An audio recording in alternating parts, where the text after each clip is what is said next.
Hey everyone, welcome back to Corporate Decoder. Today we're diving into the world of theme parks, specifically Six Flags Entertainment Corporation. Get ready for a ride because their latest financial filings have some twists and turns that are more thrilling than a roller coaster, but hopefully in a good way for their investors. Ready for a quick summary? Six Flags just went through a massive merger with Cedar Fair, and this report gives us a peek at how that's shaking things up. We'll break down the new leadership, what's happening with executive pay, and most importantly, how the combined company is performing financially. Plus, we'll see if this merger is truly creating a theme park giant or if it's just a lot of noise and long lines. Friday, if you're liking this already, be sure to subscribe to Corporate Decoder and join our Discord community for more. The link is in the description below. Alright, let's get started. This is a Schedule 14A filing, which means it's a proxy statement. Think of it as a report card and voting guide all rolled into one. It tells shareholders what's on the agenda for the annual meeting and how the board recommends they vote. This year's meeting is set for June 25, 2025. This gives us the opportunity to decide on important matters.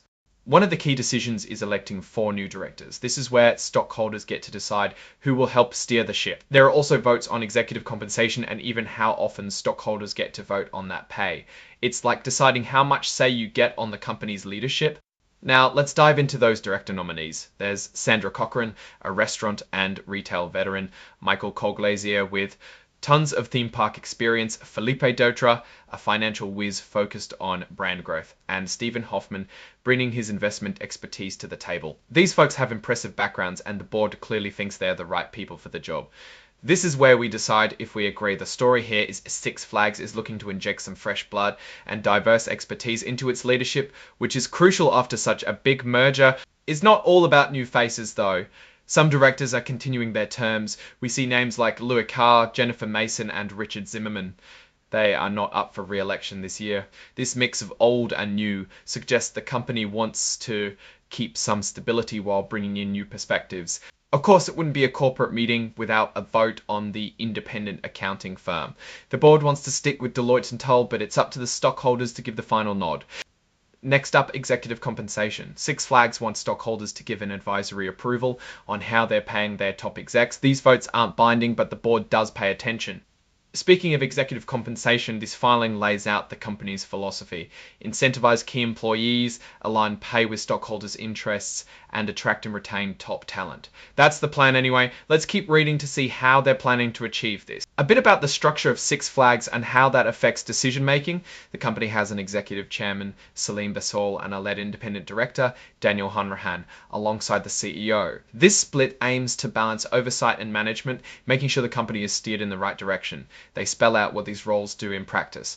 The executive chairman is focused on making sure the merger goes smoothly. They're responsible for integrating the two companies, figuring out where to cut costs, and working with the CEO on strategy. The CEO deals with operations, while the executive chairman is focused on integration strategies and performance.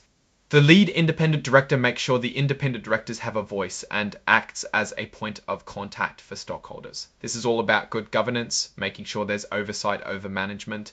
Committees are where a lot of the work gets done. There's the Audit and Finance Committee, the Nominating and Corporate Governance Committee, and the People, Culture and Compensation Committee. These committees are made up of independent directors, meaning they aren't part of the company's management team. The committees allow the board to dive deeper into specific areas, ensuring that things like financial reporting, executive pay, and board nominations are all handled properly.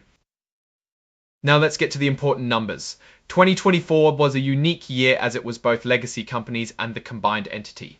For 2024, consolidated net revenues totaled $2.7 billion from ticket sales, food, merchandise, and everything else. In the same period in the prior year, this number was $1.8 billion. That's a big jump, which is good for the business. A chunk of that came from the merger and the impact of a 15 million visit increase in attendance. Another important value, adjusted EBITDA. This metric looks at earnings before all sorts of expenses and adjustments, and the filing tells us their adjusted EBITDA for 2024 totaled $875.23 million. Again, a big difference from $527.7 million for 2023. Let's talk about how Six Flags is trying to link pay with performance. They mention mandatory stock ownership guidelines for the CEO and other executives. This incentivizes them to actually focus on growing the stock price since they're large owners of the company's stock. They also have clawback policies which let them take back pay if something goes wrong. Also a good incentive to do things right. Now let's look at some of the juicy details. Executive compensation. The total compensation consists of many things, most notably base salary, annual cash incentive awards, long-term incentive compensation. In general, the company aims to offer base salaries that are at or near the 50th percentile compared to other companies. This shows that they want to stay competitive, but they're not necessarily trying to be the highest payer in the industry. In terms of incentive compensation, Six Flags wants to challenge the execs so they get rewarded if they do their best. Alright, that's our breakdown of Six Flags' latest filing. There's a ton of financial information to digest. So what's my overall take on it? Six Flags seems to be on a promising path. The merger has clearly boosted their revenues and earnings, but it's still early days. Successfully integrating two massive companies, and that may take time. It seems like they've put the right incentives in place for the executives. The increase in attendance and strategic decisions made by management over the past 12 months seem to have worked. There has been substantial top-line growth from 2023. One thing to keep an eye on is the debt. Taking on that much debt can be risky, and it'll be important for Six Flags to generate enough cash to pay it down. Six Flags needs to execute its synergy plans and make sure this merger really pays off in the long run. As long as they can manage their debt and keep those turnstiles spinning, the future looks bright for Six Flags. Alright, that's our breakdown of Six Flags' latest filing. What's your take on these numbers and what they signal for the company's future? Drop your thoughts in the comments. If this analysis was valuable, hitting that like button really helps, and subscribe for more deep dives. Don't forget to check out the Discord in the description. Thanks for watching. See you next time.